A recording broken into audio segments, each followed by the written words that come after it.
kavramları bilmek, terimleri bilmek çok önemli. Ama geldiğimiz dönemde artık bunların pek önemi kalmadı. Çünkü bir terim başka bir terim yerine çok rahatlıkla kullanılabiliyor. Bu tabii ki her zaman doğru sonuçlar vermiyor. Hatta çoğu zaman yanlış sonuçlara neden oluyor. O yüzden sanırım en çok ihtiyacımız olduğu dönem bu dönem. Kelimelere, kavramlara ve terimlere. Bugün bu kavramlardan fobi kavramını biraz açacağız. Aslında konumlandıracağız diyelim. Çünkü 25 tane fobi sayacağım size. Tabii ki çok daha fazla fobi çeşidi var ama ben bu 25'ini size anlatmayı uygun gördüm. Belki ileriki dönemde daha da fazla fobiyi inceleriz. Biraz sözlük niteliğinde olacak. Çok fazla yorum yapmayacağım üstüne. Ama öncelikle fobiyi bir tanımlayalım. Fobinin tanımı korkularımızı günlük hayatımıza taşımamız anlamına geliyor. Peki fobinin kökeni nedir? Bu kelimenin kökeni Yunanca'da, antik Yunanca'da phobos'tan geliyor. Phobos aynı zamanda Yunan mitolojisinde korku tanrısı. İkiz kardeşi Deimos, o da dehşet tanrısı. Anneleri güzellik tanrısı Afrodit, babaları savaş tanrısı Ares. Onların da babası Zeus. Yani Zeus'un torunu diyebiliriz Phobos için. Günümüzde ise bu ikiz kardeşler Deimos ve Phobos Mars gezegeninin iki uydusu.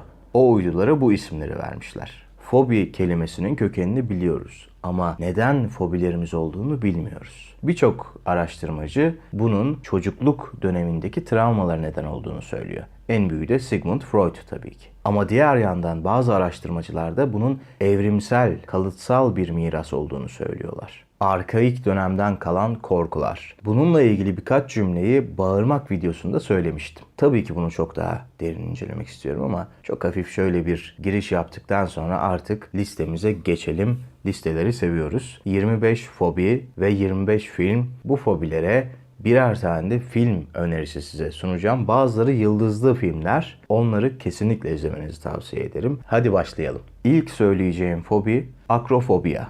Birçoğumuzun sahip olduğu bir fobi. Yükseklik fobisi demek. Ve bunun için önereceğim film 2013 yapımı Gravity filmi. İkinci fobi aerofobia. Uçakta olma ya da uçma korkusu diye tasvir edebiliriz. Bunun için önereceğim film Flight filmi. Üçüncü fobi agorafobia. Kişinin kendine güvende hissetmediği ortamlarda bulunmasıyla ortaya çıkar. Yani sosyalleşmekten korkar kişi, kalabalıktan korkar ve bir anksiyete bozukluğu gerçekleşir. Agorafobia için önereceğim film Emily. Sıradaki fobi ailurofobia. Biraz garip bir fobi gibi gelecek. Kedilerden korkmak. Başta da bahsettiğim evrimsel, kalıtsal bir fobi. Çünkü bu korkunun temeli tüylü, tırnaklı, dişli yaratıklardan korkmak. Ve tarihte en çok memeli öldüren yaratıklar, hayvanlar, bu tür hayvanlar. O yüzden ilkel dönemden günümüze kadar gelmiş bir korku. Tabii ki şimdiki kedilerin bu kadar vahşi olmadığını biliyoruz. Ama bu evrimsel travmaya çok güzel bir örnek. Ailurofobia. Bunun için önereceğim film herkese göre değil ama kesinlikle yıldızlı bir film. Pet Sematary filmi. Beşinci fobimiz araknofobia. Wait, spiders? Why couldn't it be follow the butterflies? Örümceklerden korkmak anlamına geliyor. Ama sadece spesifik olarak örümceklerden değil, tüm araknitlerden yani akrepten de korkmak anlamına geliyor. Bu fobi de bize başka bir pencere açıyor. Bütün fobilerin genetik olmayacağını söylüyor. Bazıları kültürel olabilir diyor. Bunu nasıl diyor? Mesela Kamboçya ve Papua Yeni Gine gibi ülkelerde örümcekler, akrepler geleneksel yemekleri süslüyor. Onlar yeniyor. O yüzden bu bütün insanlar için geçerli bir fobi değil, evrimsel ya da genetik değil. Bu kültürel bir fobi diyebiliriz. Araknofobiyada Harry Potter'a bir saygı duruşu yapalım ama aynı ismi taşıyan filmi önereceğim size. Yine Araknofobia filmini. Sırada aquafobia var. İsminden anlamışsınızdır. Sudan korkmak, denizden, okyanustan korkmak. Okyanusta yüzmekten ya da kapalı bir alanda suyla beraber kalmaktan gelen bir korku. Bunun için önereceğim film de tabii ki Jaws filmi. Fear of Thunder, astrafobia, şimşek ve gök gürültüsünden korkmaya söylenen terimdir bu. Bunun için sadece insanlarda bulunan bir fobi değil, bu kediler ve köpeklerde de bulunan bir fobi diye bahsedebiliriz. Aklınızda olsun, bir kedi ya da köpek eğer gök gürültüsünden, şimşekten korkuyorsa onu sakinleştirmeye çalışın. Çünkü o kendini huzurlu hissetmek isteyecektir. Bazen ters şekilde davranabiliyor insanlar bu hayvanlara. Tıpkı bizde olduğu gibi onlarda da fobiler olabiliyor. Sonuçta ortak bir geçmişe sahibiz bu canlılarla. Bunun için önereceğim film ise biraz eğlenceli bir film. Thor Ragnarok filmini öneriyorum. Dünya nüfusunun yaklaşık %5'inin sahip olduğu ve içlerinden en çok bildiğimiz fobi var sırada. Klostrofobia. Kapalı alanlarda ya da dar odalarda ya da dar geçitlerde bulunma fobisi diyebiliriz. İnsanı daraltan bir fobi. Hatta bazı örneklerinde boğazlı kazak bile insanlarda böyle bir krize neden olabiliyor. Klostrofobi sahibi insanlarda. Bunun için önereceğim film tam klostrofobi için bir film. Buried filmi.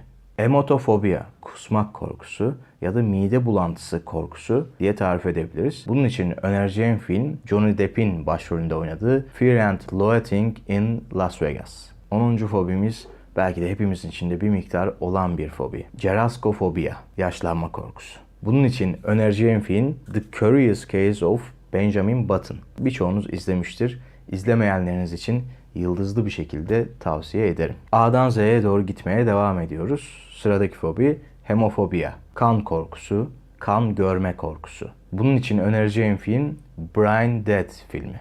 Hippopotamon stresses quipedali fobia. Uzun kelimelerden korkmak. İronik şekilde en uzun fobi kelimesidir kendisi ve yine ironik şekilde bu fobiye sahip olan insanların fobinin ismini bile söyleyememesi, isminden korkması çok tuhaf. Bunun için önereceğim film Casino filmi. Maceirokofobia, yemek pişirmekten korkmak. Bu eminim birçoğumuzda vardır. Bunun için önereceğim film yine yıldızlı filmlerden biri Chief. Karıncalardan korkmak. Karınca fobisi. Mirmekofobia. Bunun için önereceğim film çok tatlı bir animasyon. A Bug's Life. 15. fobimiz nekrofobia. Ölülerden, cesetlerden korkmak. Bunun için önereceğim film yıldızların en fazlasını hak ediyor sanırım. Silent Hill. Neofobia. Yeniliklerden korkmak. Yeni durumlarla baş başa kalmaktan ya da bir şeyin değişmesinden korkmak. Bu çok ciddi bir fobi ve her şekilde hepimizin içinde birer parça bundan bulunuyor.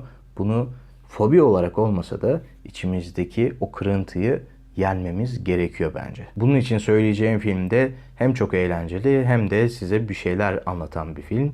Jim Carrey'nin Yes Man filmi.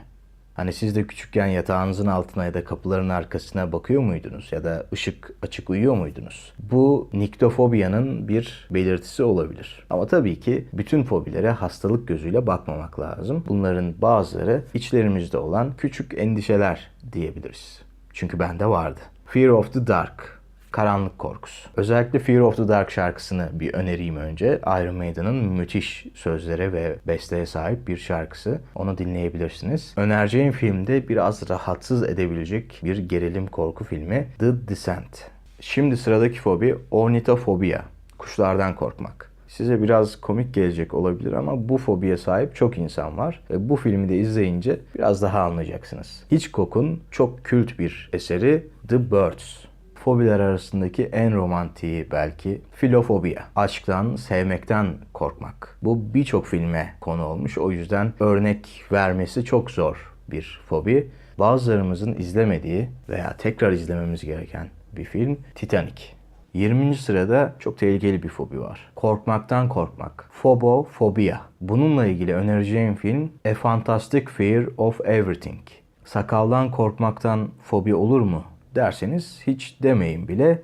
Pogonofobia var sırada. Sakaldan korkmak. Bunun için önereceğim film aslında teması bu olmayan bir film ama fırsatı bulmuşken önermek istedim. Serpiço. Seksofobia. Seks aktivitelerinden ve cinsel organlardan korkma fobisi. Bu da çok fazla gün yüzüne çıkmasa da çok insanda olan bir fobi ve ciddi bir fobi. Bununla ilgili önereceğim film yine çok sert bir film ama Lars von Trier'in masterpiece'i diyebiliriz. Ninfomanyak.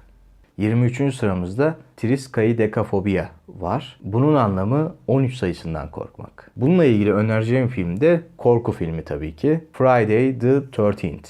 Sondan bir önceki fobimiz xenofobia. Yabancılardan korkmak anlamına geliyor. Belki de yabancılardan korkmamız gerektiğini gösteren bir film diye düşünebilirsiniz ama bence tam tersini söylüyor. A Series of Unfortunate Events. Ve 25. sırada son sıradaki fobimiz zoofobia. Yani hayvanlardan korkmak. Bunun için önereceğim film yine eğlenceli bir film. Ace Ventura. Evet, olabildiğince hızlı anlatmaya çalıştım. Bir sözlük niteliğinde olsun istedim. Tabii ki çok daha fazla dediğim gibi fobi ismi var ama hiç değilse birkaç tanesini sanırım öğrenmişizdir. Bunları öğrenmemiz çok önemli çünkü korkularımızı yenmemiz gerekiyor. Korkularımızla yaşamamamız gerekiyor. O yüzden neyle savaştığımızı bilmemiz gerekiyor. Herkese teşekkür ederim. Korkularınızın üstüne gidin. Görüşmek üzere.